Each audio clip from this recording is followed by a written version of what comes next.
Alright guys, स्वागत है आपका इस वीडियो में। तो फाइनली यहाँ पे टोक्यो रिवेंजर्स का न्यू एपिसोड आ चुका है और यहाँ पे हमें एपिसोड की शुरुआत में फिर से टाकामिची और किसेकी के सीन दिखाया जाता है। अब जैसे कि आपको याद होगा, लास्ट एपिसोड के एंड में किसेकी ने गन निकाल के टाकामिची के सर पे रख दी थी। भले काकुचो इधर किसेकी को रोकने की कोशिश करता है और वो कहता है कि ये तो बस बच्चों की लड़ाई है, तुमने गन क्यों निकाल ली। लेकिन यहाँ पे किसेकी बिल्कुल भी रुकता नहीं, वो किसी की सुनता नहीं, ठीक है ना। टाकामिची मन में यही सोचता है कि ये सिचुएशन काफी ज्यादा खतरनाक हो सकती है उसके लिए, लेकिन उसके बाद भी उसको बिल्कुल डर नहीं लग रहा और इसी वजह से वो यहाँ पे नारुतो को याद करता है। उसके अलावा वो चिफुयु, बाजी और उन सभी लोगों को याद करता है जिन्होंने उसे आज तक हिम्मत दी है। तो वो किसी से पूछता है कि तुम्हें किस बात का डर लग रहा है। तो यहाँ पे फाइनली किसेकी ट्रिगर दबा देता है और वह किसेकी की होश उड़ चुके होते हैं, उसके पसीने उड़ चुके होते हैं पूरी तरह से, ठीक है ना। और ये सब के सब लोग काफी ज्यादा शॉक हो जाते हैं ये देख के कि उसने गोली चला दी है।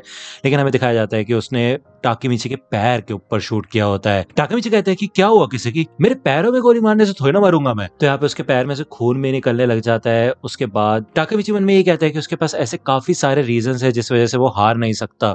वो सारे के सारे फ्लैशबैक्स को याद करता है, जिन लोगों को उसे बचाना है उनके बारे में सोचता है वो। तो वो यहाँ पे बताता है कि वो माइकी जितना कमाल का नहीं है, नारुतो जितना स्मार्ट नहीं है, और वो ऐसे कई लोगों के नाम लेता है जैसे कि कोको, मूचो, उन सबके एग्जाम्पल देता है वो कि टाकीमिची उनके जैसे नहीं है। लेकिन वो बस एक चीज कर सकता है, वो ये है कि वो हार नहीं मानेगा, वो कभी हार नहीं मानेगा, फिर चाहे वो मर ही क्यों ना जाए। इसे सुन के ये लोग मोटिवेट होते हैं मेरे ख्याल से। यार इनको यकीन नहीं होता कि यार टाकीमिची इतना कमजोर है लेकिन उसके बाद भी वो हार नहीं मानता। मतलब मैं उन लोगों की बात कर रहा हूँ जो कि टेंजुको गैंग में है, ठीक है ना। खास करके मूचो और कोको ये सोचते हैं। किसी की यही कहता है कि मैं तुम्हें जान से मार डालूंगा। तो भाई टाकीमिची बिल्कुल डरता नहीं है, वो अपना सर आगे कर लेता है और कहता है ठीक है फिर मारो मुझे। टाकीमिची बिल्कुल भी नहीं डर रहा है। इसको देख के यहाँ पे किसी की अपनी गन को नीचे कर लेता है और उसके बजाय उसको एक पंच देके मारता है, जिससे कि भाई टाकीमिची यहाँ पे दूर जाके गिरता है और वो बिल्कुल भी हिलने की हालत में नहीं होता है यार, वो इतना ज्यादा पिट चुका होता है। तभी आकुन यहाँ पे आता है, वो उसको कंधा देता है, उसको उठाता है वो, और वो ये कहता है कि तुम्हें समझ नहीं आता क्या कि हार कब मानते हैं। पेयान पीछे से आता है और वो कहता है कि क्या बोल रहे थे तुम कि जब तक मैं यहाँ पे हूँ टोमान हारेगा नहीं, तुम अकेले इतने ताकतवर नहीं हो बेवकूफ। तो बेसिकली जितने भी लोग यहाँ पे होते हैं जो गिरे पड़े होते हैं टोमान के मेंबर्स, वो उठ के खड़े होने लग जाते हैं, उनको काफी मोटिवेशन फील होती है। साथ ही साथ चिफुयु जब यहाँ पे टाकीमिची से कहता है कि मुझे गर्व है कि तुमने बाजी की जगह ली, तो यार ये सुन के टाकीमिची और साथ साथ मेरे भी आंखों में आंसू आ जाते हैं यार। ये काफी अच्छा सीन था। आप एनिमे देखना, ठीक है ना। एपिसोड मैंने टेलीग्राम चैनल पे अपलोड कर दिया है, लिंक आपको डिस्क्रिप्शन में मिल जाएगी। चिफुयु किसी किसी यही कहता है कि ये सिर्फ एक बच्चों की लड़ाई है, इसी वजह से मैं तुम्हें जान से नहीं मार सकता, लेकिन मैं बाजी को मारने का तुमसे तो बदला लूंगा जरूर, ठीक है। हम कोई गलत तरीके को इस्तेमाल नहीं करते हैं लड़ने के लिए, लेकिन हमारे पास अपनी ताकत दिखाने का एक ही तरीका है, वो है अपने मुक्कों से। तो चिफुयु यहाँ पे एक स्पीच देता है जिसके बाद इधर मूचो की आंखों से भी आंसू आ जाता है यार ये सब कुछ देख के, और वो कहता है कि यही डिफरेंस है टोमान और टेंजुको के बीच में। मूचो को यहाँ पे समझ आ जाता है कि ये सब के सब लोग इजाना को बनाने में लगे हुए हैं, उसकी हेल्प कर रहे हैं, लेकिन असलियत में ये खुद क्या कर रहे हैं, इनका क्या मकसद है जिंदगी का, है कि नहीं। तो मूचो को ये बात समझ आ जाती है। साथ ही साथ ये सब के सब लड़ाई के लिए तैयार हो जाते हैं। किसी की कहता है कि तुम सच में चाहते हो कि टोमान का नामो निशान मिट जाए। टाकीमिची कहता है कि तुम इतने आराम से मेरे निकनेम का इस्तेमाल कैसे कर रहे हो। तो बेसिकली यार बाहर के देशों में सर नेम से बुलाया जाता है किसी भी इंसान को, जैसे कि टाकीमिची का पूरा नाम है टाकीमिची हानागाकी, तो किसी की हानागाकी उसको बोल सकता है, लेकिन टाकीमिची सिर्फ उसके क्लोज फ्रेंड्स ही उसको बोल सकते हैं जिनको वो जानता है, ठीक है ना। जापान में ये कल्चर है, जो लोग एनिमे देखते हैं उनको ये बात पता होगी। तो किसी कहते हैं यार तुम लोग ने मेरी नाक में दम कर दिया, चलो ठीक है फिर एक कॉम्प्रोमाइज कर लेते हैं, हम टोमान और टेंजुको को मर्ज कर देते हैं, कोई भी एक दूसरे को ऑर्डर नहीं देगा और इस पूरी गैंग का नाम भी टोक्यो मांजी गैंग रहेगा और लीडर माइकी ही रहेगा। क्यों, कैसा रहा ये प्रपोजल, अच्छा लगा होगा तुम्हें। तो जहाँ पे भाई टाकीमिची आते साथ उसको एक पंच मारता है और किसी की तो नीचे गिर जाता है भाई, उसका चश्मा उड़ जाता है पता नहीं कहाँ पे। तो टाकीमिची कहता है कि अब मैं तुम्हारे इस घटिया दिमाग में अकल लाने वाला हूँ, तो तैयार हो जाओ। यहाँ पे टाकीमिची थोड़ी फ्यूचर की बातें करने लग जाता है, बट किसी को कुछ भी समझ नहीं आता कि ये क्या बोल रहा है। टाकीमिची कहता है कि तुमने इतनी आसानी से एमा को मार दिया लेकिन तुम मुझे नहीं मार पाए, क्यों, है ना। मैं वही सोच रहा था कि ड्राकन जैसा इंसान किसी का मर्डर कैसे कर सकता है, लेकिन अब मुझे समझ आ गया। तो यहाँ पे हमें पहले का सीन दिखाया जाता है जब ड्राकन ने फ्यूचर में टाकीमिची को बताया था कि अगर मेरे को फिर से जिंदगी जीने का मौका मिले तो मैं उस किसी के बच्चे को मारूंगा। तो अब टाकीमिची को समझ आ चुका होता है कि किसी ने एमा को मारा था, जिस वजह से ड्राकन किसी को जान से मारना चाहता था। ओके, फिर वो माइकी का भी सीन याद करता है फ्यूचर का, जब उसने बताया था कि उसकी जिंदगी में बस दर्द ही दर्द था और कुछ नहीं था, और ऐसा इसलिए क्योंकि एमा की डेथ हो गई थी। एमा उसको इमोशनल सपोर्ट दिया करती थी। एमा के मरने के बाद ड्राकन और माइकी दोनों के दोनों ही अपने रास्ते से भटक गए थे, ऑब्वियसली बात है ये। तो टाकीमिची को समझ आया था कि इन दोनों के पास एक काफी अच्छा खासा रीजन था।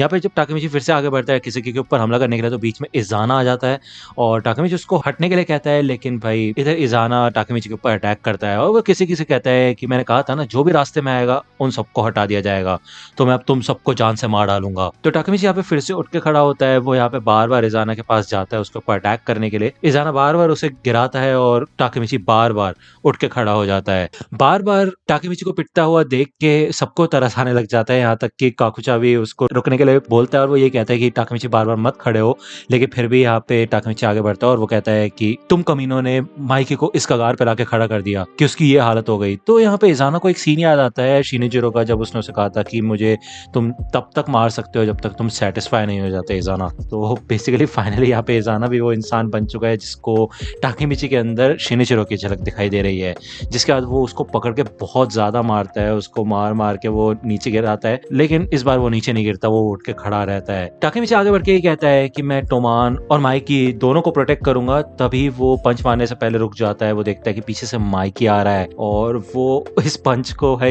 पूरा ऊपर उठा देता है, अपने हाथ को खड़ा कर देता है और वो ये कहता है कि मैं हारा नहीं। इजाना ये सोचता है कि ये बोल कह रहा है, तो इसको देख के जो टोकेमांजी गैंग के सारे मेंबर्स होते हैं समझ जाते हैं, उनको अंदाजा लग जाता है कि माइकी यहाँ पे आ चुका है। और जब टाकेमिची इधर माइकी का नाम लेता है तो इजाना भी शॉक हो जाता है। माइकी को देख के सबके सब काफी ज्यादा शॉक हो जाते हैं और कोको यही सोचता है कि भाई इसने आज ही अपनी सिस्टर को खोया है और ये तो अभी दुख में डूबा होना चाहिए था, ये यहाँ पे क्या कर रहा है, ये आ कैसे गया इधर। माइकी इधर इजाना की ओर से गुजरता है और वो यही कहता है कि मैं एक सेकंड के लिए पहले टाकेमिची से बात करना चाहूंगा। टाकेमिची भी इधर माइकी को देख के काफी खुश हो जाता है, माइकी उसको आके हक करता है और वो यही कहता है कि शुक्रिया टाकेमिची। टाकेमिची कहता है लेकिन क्यों, तुम तो इधर आने की हालत में ही नहीं थे। तो यहाँ पे ड्राकन भी आता है अपनी बाइक पे और उसने अपने पीछे हिनाटा को बिठा रखा होता है और वो उसे उतरने के लिए कहता है। तो यहाँ पे फिर से पहले का सीन दिखाया जाता है जब हिना इधर माइकी के पास आती है और वो उसे बताती है कि टाकेमिची ऐसा सोचता था कि वो एमा को बचा सकता है। तो ये सुन के ड्राकन को काफी गुस्सा आता है और वो ये कहता है कि ये समय ये सारी बातें करने का नहीं है, तुम्हारा दिमाग खराब हो गया क्या, पहले टाकेमिची ऐसे बातें कर रहा था और अब तुम भी निकल जाओ यहाँ से। तो हिना यहाँ से जाती नहीं और वो ये कहती है सिर्फ एमा ही नहीं, उसे